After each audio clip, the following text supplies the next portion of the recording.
মারি গেলাম খাবার লাগাইছি কিল্লে বেয়াদবি কিল্লে করা মারি গেলাম কোন কারণে বেয়াদবি করা কিল্লে বেয়াদবি কিল্লে করা বেজাল কার হইছে আন্নের ভাই যদি আর বাইর হয় আর বাইর যদি বেজাল হয় তাহলে তোরে এত বসাস দিছে করে তুই আর বাইরে হিট করবে লাই জ্বরে আরে বেড়া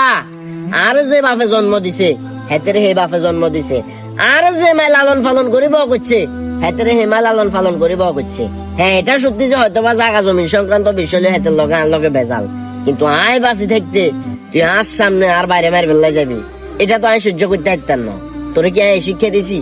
আয় তো তোরে শিক্ষা দিনু তোরা হওয়া লেখা করাইছি মানুষের মতো মানুষ করবে সর্বোচ্চ চেষ্টা করছি অনকরিয়ের কিন্তু তুই তোর রক্তরে মার বেলাই জ্বরে কত নিমো খারাম চিন্তা কর একটা জিনিস ঠান্ডা মাথায় ভাবি রাখ আজ যে যদি আয় বিপদে হই ব্যাগের ফার্স্টে তোর চাচা লাড়ি চুয়ালে আর বিপদে আগায় আইব আর যদি কেউ ফুলের সিমট দে ব্যাগের ফার্স্টে হেতে আগায় আইব হেতে যদি কোনো বিপদে হয় ব্যাগের ফার্স্টে নিরুপায় আইয়ে কিন্তু যাবো লাশরম ব্যাগ বাদ দি ব্যাগের ফার্স্টে হেতের বিপদে হেতের সামনে দাঁড়ায় কমু আয় বাসে দেখতে সাহস থাকলে আর বাইরে ঘাত থেকে ফুলের টোকা দিস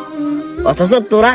বর্তমান প্রজন্ম তোরা এতটাই খারাপ এতটাই অধপতন হয়ে গেছে তোর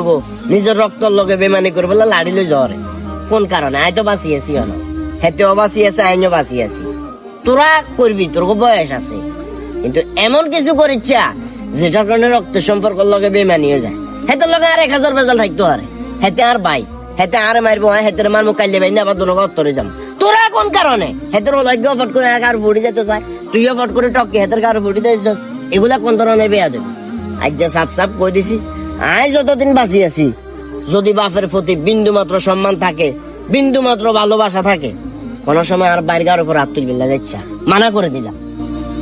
আমরা এমন এক জাতি আমরা নিজের স্বার্থের জন্য নিজের পরিবার নিজের প্রিয়জন সবাইকে ভুলে যাই সবাই এসব কাজ থেকে বিরত থাকবেন ভিডিওটি ভালো লাগলে শেয়ার করে দিবেন ধন্যবাদ সবাইকে।